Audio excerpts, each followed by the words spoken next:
Good morning, ladies and gentlemen, to all Ugandans, Ugandans in the diaspora, and Ugandans at home. It is 8:18 a.m. here in Boston, Massachusetts, United States of America. My name's William Nyende, a grandson of Yekoni Achibedi Zawamuzali, one of the first 3 black men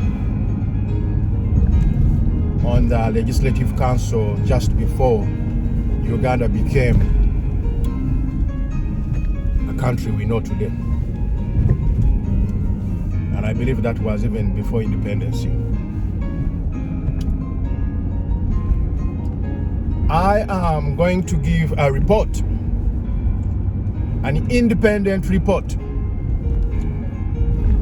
of Musisi's, Lieutenant Colonel Frank Musisi's visit at Entebbe Airport.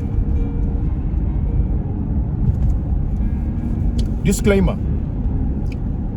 I am not a United States Army spokesperson. Disclosure: I am an independent information analyst and a behavior analyst. This is what I do for fun. I have so many YouTube videos that I have been producing to this effect. Now, so the summary of my report is as follows. I believe Uganda, the government of Uganda, owes Lieutenant Colonel Musisi an apology. And I'm going to give you the reasons why. I also believe, I'm convinced beyond reasonable doubt, that whatever I'm going to say now should reflect on Lieutenant Colonel Musisi's personal file as a promotion record. In my humble estimation, he delivered, he produced that which an American soldier is expected to deliver. So now, let me discuss the case. So, what is Entebbe Airport? Who is Entebbe Airport? What does it do? Well, Entebbe Airport, and how does it do it? Entebbe Airport is the international airport of Uganda, a country called Uganda in East Africa. And if you want more information about Entebbe Airport, all you need to do is to Google, okay? Just Google the following words: Entebbe Airport reviews. In summary, you're going to see what Entebbe Airport is, what services it gives, and how it gives services. In short, in one of the reviews, I'm paraphrasing, at Entebbe Airport, the restrooms, also known as toilets, smell. They smell like a neglected animal farm. A neglected animal farm. There's no water to flush the toilets. There are also several reviews. Some of them are actually even pinpoint airline names.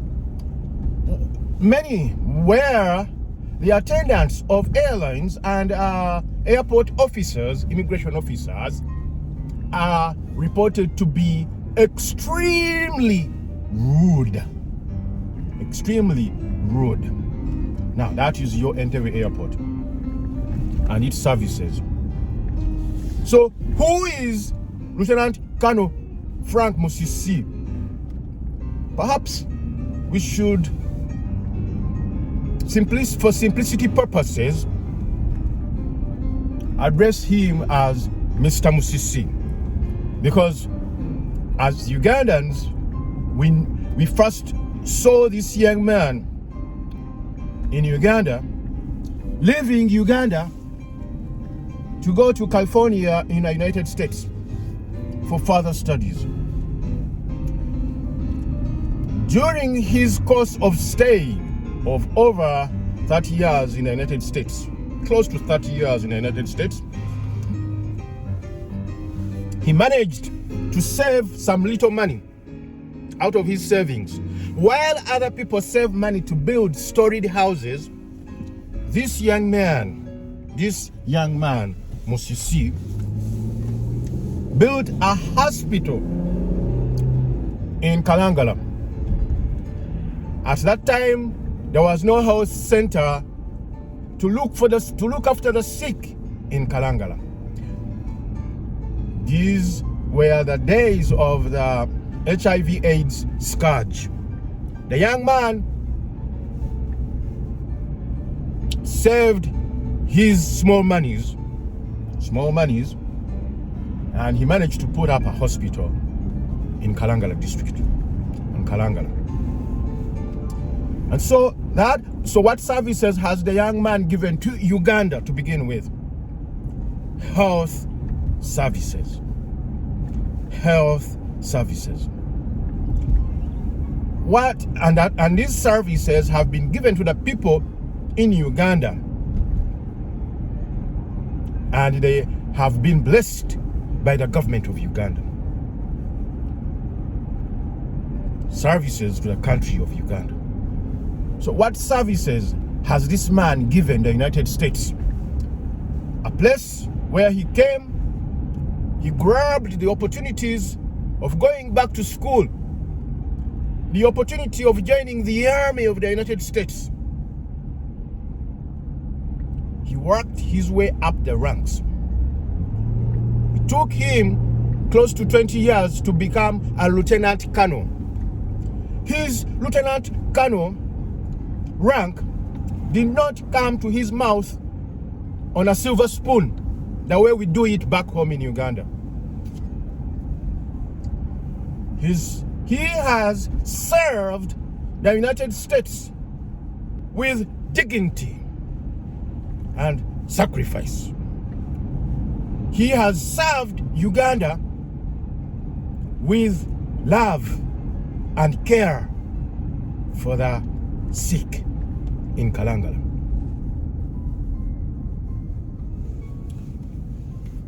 Now, the case. 7 points I'm going to use to discuss this case.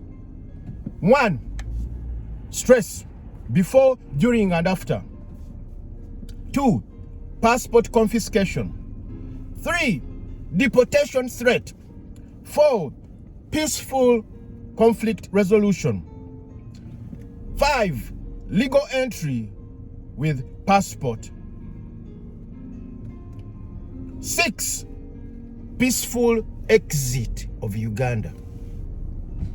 7, a soldier with dignity. Number 1, stress before.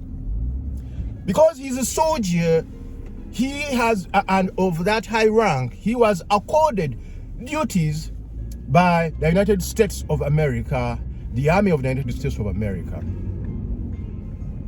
He's a trained leader, a professional, and on his busy schedule, he managed to find time to check on his project, the hospital in Kalangala. So he comes full of stress, which is good stress. serving the United States, and also, in absence, serving Uganda, because he's the one managing that hospital in Kalangala. Now, at the airport, he decides not to go through the VIP lounge. He goes through the ordinary immigration side, now for where the ordinary people check in. Now, before he came in, he had information which he thought was rumor, which he thought was bibozi in one of his discussions. That's how he calls it. He thought it was bibozi. He didn't know, and I'm one of those people who fed him with this information. He thought I was telling him bibozi. To his surprise, he could not believe his eyes. Now, like the man I know, he had to say something. You know, when you have a mouth, you speak. This is one of the privileges of America, freedom of speech. Now, when he commented on the service, he had paid a visa for $50. Of course, they did not like it. Nobody likes to be told that your restroom is smelling like a neglected animal farm. Of course, they are going to come up with ways of pushing back. They are going to say you are abusive. So, in a nutshell, that was the stress building up on top of the stress he came in with. Now, as if that was not enough, the immigration officer decides to confiscate his passport. Now, did the immigration officer reach out into Mr. Musisi's pocket and grab the passport? No. He is a man who follows orders. When you get to an immigration officer, you pull out your passport so you can be checked in. And that's exactly what he did. So this immigration officer decides to confiscate the passport.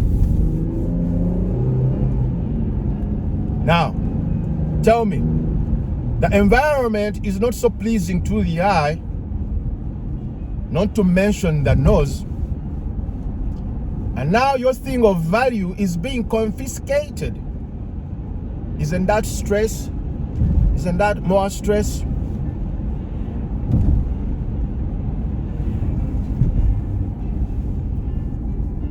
As then, on top of that, the immigration officer threatened him with deportation.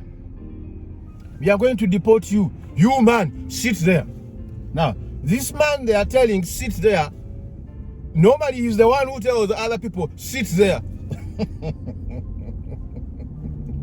This man they were putting chini ya ulizi. He's the one who normally puts other people chini at chini ya ulizi. Okay? But they decide to do that on him. He complied. Okay? 3 hours into this type of stress, where he comes in with stress builds up, passport confiscated, a deportation threat. Now, number 4, he looks for ways of how to resolve this conflict. And he chose a peaceful way of how to resolve the conflict, because he had evaluated the situation like a trained soldier and found out that he was not going to use logic to convince the immigration officers that they needed to accord him good service. And now, because of his method of peaceful conflict resolution, which included saying sorry.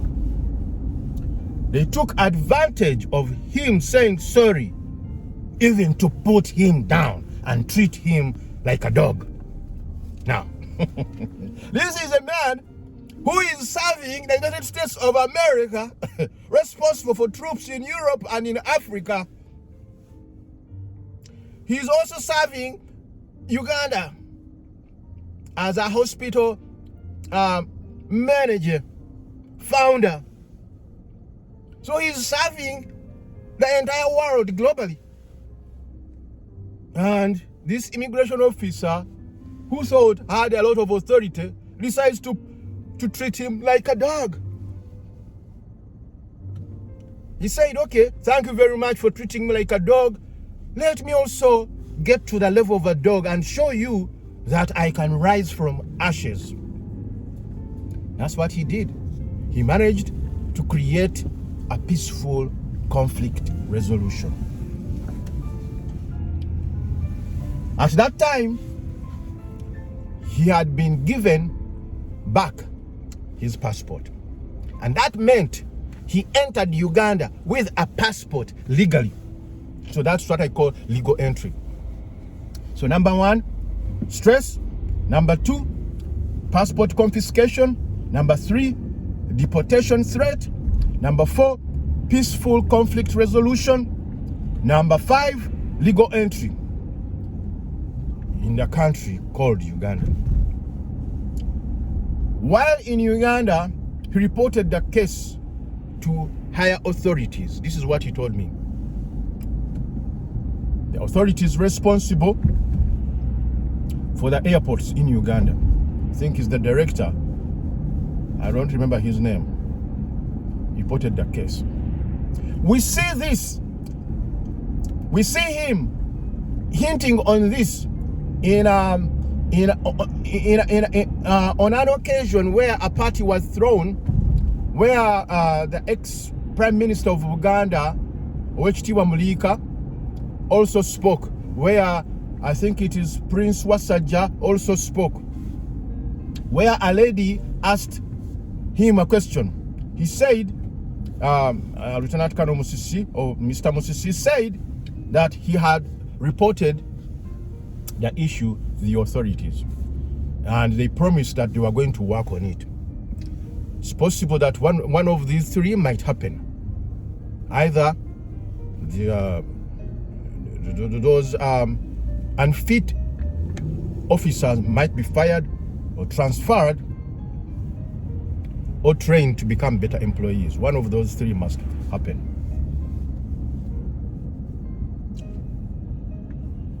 And on that platform where the ex-Prime Minister of Uganda, Entebbe Mulika, spoke, he vented out his frustrations. Look for that video and watch it. And he explained the type of image that was portrayed by holding and confiscating, detaining a U.S. soldier at the rank of a lieutenant colonel, and confiscating, the consequences of confiscating a U.S. passport.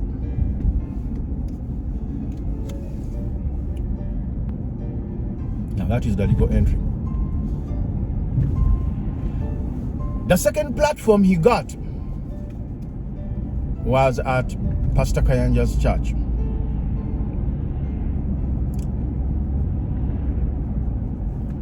Now, I know that many people like me are going to say, now why are you bringing in Pastor Kayanja? He has issues. There is no person who is aware of those issues better than me. I know, based on the issues that have been in the papers, perhaps Pastor Kayanja was not coming to Mr. Musisi with clean hands.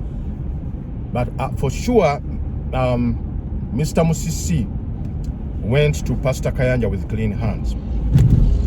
And as far as I know, Pastor Kayanja he has a heart, a caring heart for those who are hurting in the world. In fact, his ministry mission used to go as follows: ministering love in a hurting world. So Pastor Kayanja gets an opportunity to introduce this young man. This is what he said. This young man, I'm paraphrasing, went to the United States, made small monies, and he built a hospital in Kalangala. Not only that, he started rising in the ranks in the US Army. And he has been looking after the sick, specifically those suffering from AIDS. I'm paraphrasing, but those were the words of Pastor Kayanja.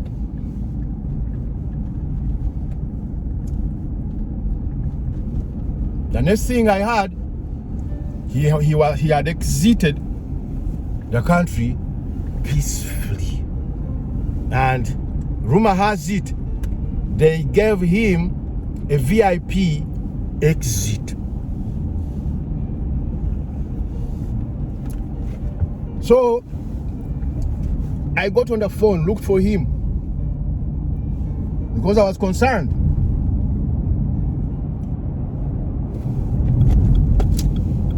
The next thing I had, the next time I heard from him, he was in the United Kingdom. So now I confirmed that he had exited peacefully. Not only peacefully, but with dignity. What type of dignity? Of not bribing, of an American soldier who does not bribe an immigration officer in a foreign country. That is dignity.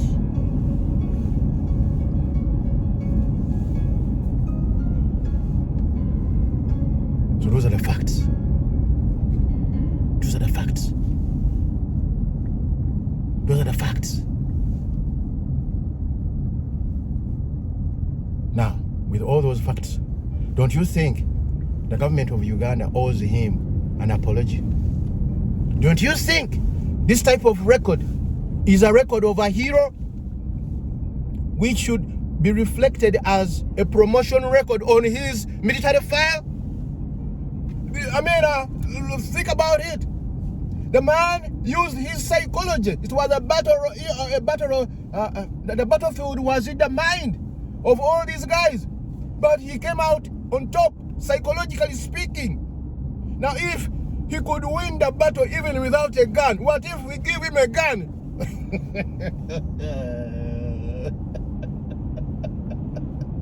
Some of these people who hold guns, we can't even reason with them.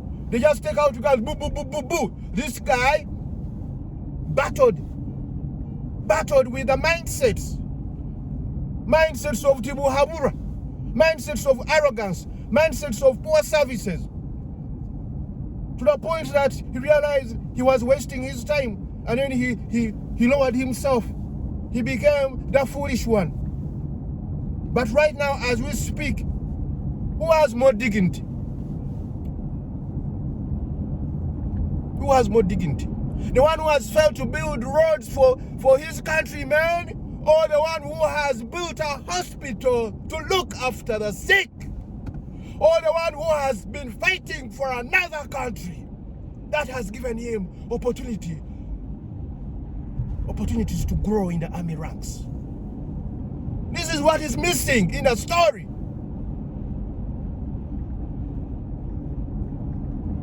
Now, I belong to the Christian faith. My favorite verse is Matthew 7:24 or Matthew 24:7. One of those two, but I think it is 7:24, which says, "Therefore, whoever hears these words of mine and puts them into practice is like a wise man." So if the government of Uganda hears these words of mine and write an apology to Mr. Musisi, that will be a wise government.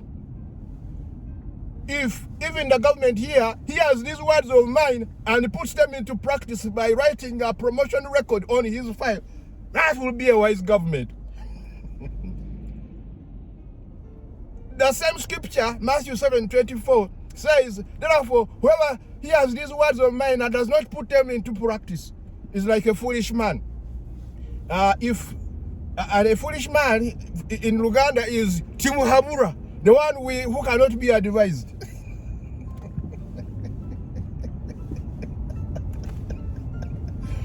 We will see which government is Timuhabura and which is not. God bless.